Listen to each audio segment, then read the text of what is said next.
जय हिंद आप सभी साथियों को।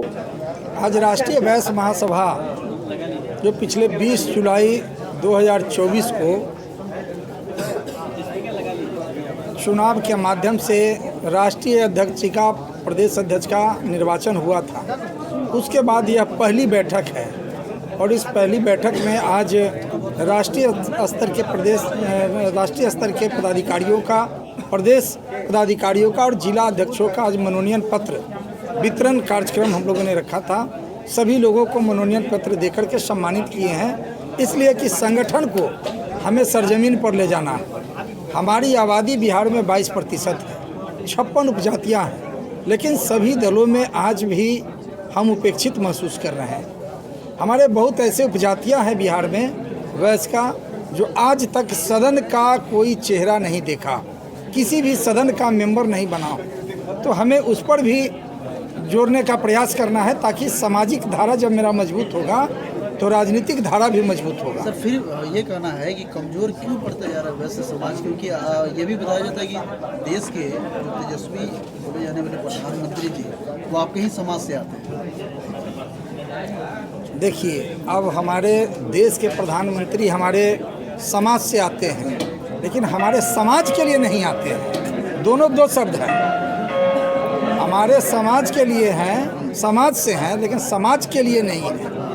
हम समाज के लिए है। राष्ट्रीय वैश्य महासभा अनवरत समाज के लिए संघर्ष कर रहा है, समाज के लिए सोच रहा है। और आज आप देख रहे हैं कि इस सभागार में सारे बिहार के सभी जिला से आज जो भी हमारे साथी आए हैं सब संगठन के लोग हैं। एक व्यक्ति 1000 लोगों को लाने का कैपेसिटी रखता है, इसलिए आज हम लोगों ने प्रदेश इकाई का कमेटी का गठन किया है, राष्ट्रीय स्तर का राष्ट्रीय अध्यक्ष जी ने गठन किया है और सभी साथी जो यहाँ आए हैं सभी को बजाबते मनोनयन पत्र देकर के हम लोगों ने सम्मानित किया। एक बड़ा सवाल, क्या रीजन है कि आपका समाज इतना पीछे है?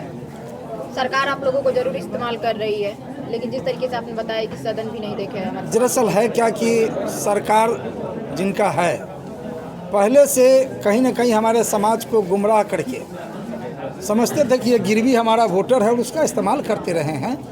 समाज को अब हम लोग जागरूक करने का काम किए हैं और आने वाले दिनों में अब समाज गिरवी रहने का काम नहीं करेगा। देखने में ये भी मिलता है सर कि समाज में जिस तरीके से टिकट देने की बात आती है तो वैसे समाज को खड़ा करके टिकट जो है किसी और पार्टी को देती है, किसी और जाति समुदाय को दे दिया जाता है। हम मिला है, मिलता भी है, लेकिन वैश्य समाज का मिशन क्या है? अभी हमारा जो संगठन राष्ट्रीय वैश्य महासभा है, जिस पर हम लोग लगातार आज मजबूती प्रदान करने पर चर्चाएं हुई है, बहुत जल्द पूरे बिहार के सभी जिला में जिला सम्मेलन हम लोग करेंगे और 2025 के विधानसभा चुनाव से पहले राज्य स्तरीय वैश्य एकता रैली राष्ट्रीय वैश्य महासभा द्वारा आयोजित की जाएगी, जिसमें लाखों की संख्या में लोग आएंगे और उसमें हम लोग फैसला लेंगे कि जो वैश्य का नहीं वो हम मेरा भी नहीं। तीसरा ऑप्शन आपको मिल गया?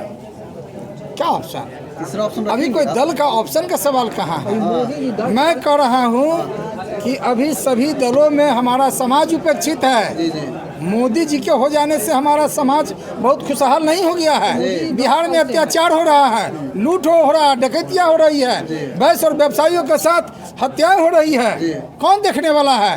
हमारा राष्ट्रीय वैश्य महासभा उन पीड़ित परिवारों के साथ अनवरत संघर्ष करता है और उस पीड़ित परिवार के साथ अनवरत साथ रहने का काम करता है। इसलिए गिरवी बनाने का काम अब न समझे। जातीय जनगणना हुआ था, उससे आप खुश हैं?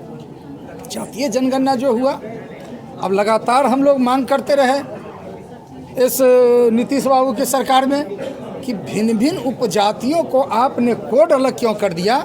एक बड़ी साजिश है। जब हम 56 उपजाति एक हैं तो हमारे वैश्य समाज के भिन्न भिन्न उपजातियों के लिए अलग कोड निर्धारित कर देना, सभी का कोड एक जगह रहना चाहिए था। उसके लिए हमारे राष्ट्रीय अध्यक्ष समीर महासेठ जी की अगुवाई में माननीय मुख्यमंत्री जी से भी मिलने का काम किए, बिहार के चीफ सेक्रेटरी से भी मिलने का काम किए कि सबका कोड एक किया जाए। लेकिन कहीं न कहीं वैश्य को दबाने का प्रयास राजनीतिक रूप से है, जिसके कारण भिन्न भिन्न जगहों पर कोड करने का काम बिहार सरकार ने किया। अच्छा, जाति गणना सही है कि गलत है?